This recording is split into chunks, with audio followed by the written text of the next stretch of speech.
Some time ago, I took a look at Danganronpa S Ultimate Summer Camp, a little board game RPG based off of the side games it used to include in the mainline games.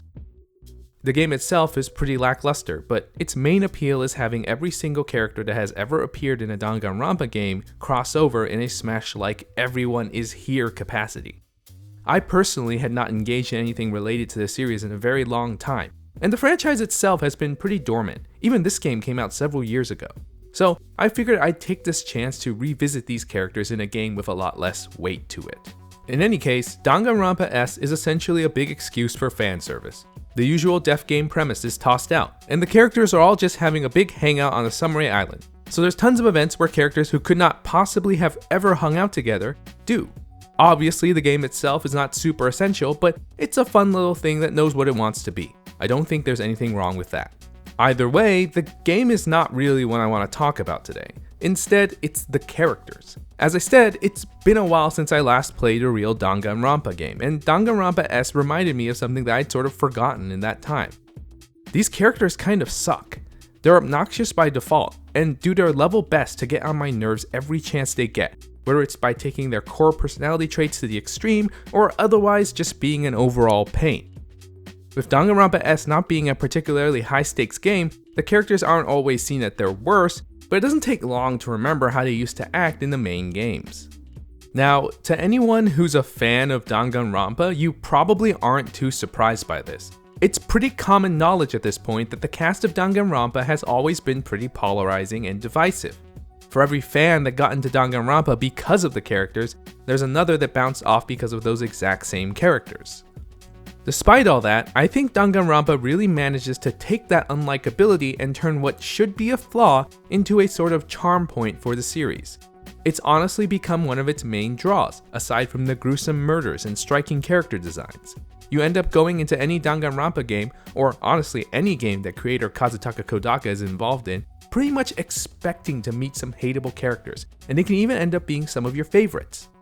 It doesn't work all the time, of course, but Danganronpa is incredibly popular for a reason, and there's no way the characters don't have a hand in that. Obviously, there are a lot of Danganronpa characters who start unlikable, but grow over the course of the game and develop as characters. Those are great, but they're not who I'm really focused on. My focus is more on characters that start unlikable, stay unlikable as the game goes on, and end up still very unlikable. They don't make up the whole cast, of course, but there's always a handful every game, and there's no doubt they make an impact. I think one reason why this works for Danganronpa is because of its death game premise. We do start each game with a lot of characters, but we're also pretty much guaranteed that most of them will be dead by the end of it. The game revels in violence and murder, of course, but if the characters were too sympathetic, a lot of people would find the whole experience far too miserable. Of course, we do have characters that are grounded and reasonable, usually our main characters. But we also get a lot of total wackos and nutjobs, so while we can still get attached to them, we don't necessarily get too upset when they show up dead or are forced to take their punishment as a killer. I think that unlikability is also why each Danganronpa game can have so many memorable characters. We always start with a pretty big cast, after all, and while one-dimensional is a pretty uncharitable way of putting it, a lot of these characters make their impact by taking their biggest personality trait and turning it up to 11.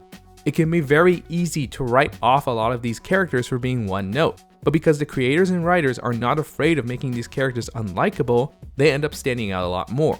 Speaking personally, I find it hard to bring a Danganronpa character that I would love, but I definitely remember a pretty big majority of the cast, and even if that's because they're obnoxious, it's better than being boring and unremarkable. Danganronpa overall does a pretty good job of sidestepping what I feel happens a lot in media, where creators of all kinds are too scared to give their characters too many negative traits.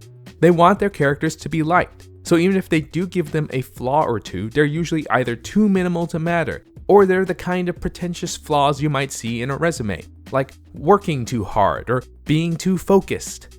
Danganronpa characters, as obnoxious as they might be, certainly stand out in a way that makes an impact, even if that impact sometimes feels gross and nasty. Of course, you can't make the characters too unlikable. Even if they get killed or get their comeuppance or even develop as people, if the characters are too obnoxious too much of the time, it can make the overall experience incredibly irritating. What makes Danganronpa's approach to unlikability work is that it's balanced between making sure you feel it enough to get annoyed, but never enough that you just give up on the game outright. Your mileage may vary on this aspect, I suppose, but at least in my experience, even when the cast was at their most obnoxious, I never stopped wanting them to escape the terrible fate they were trapped in.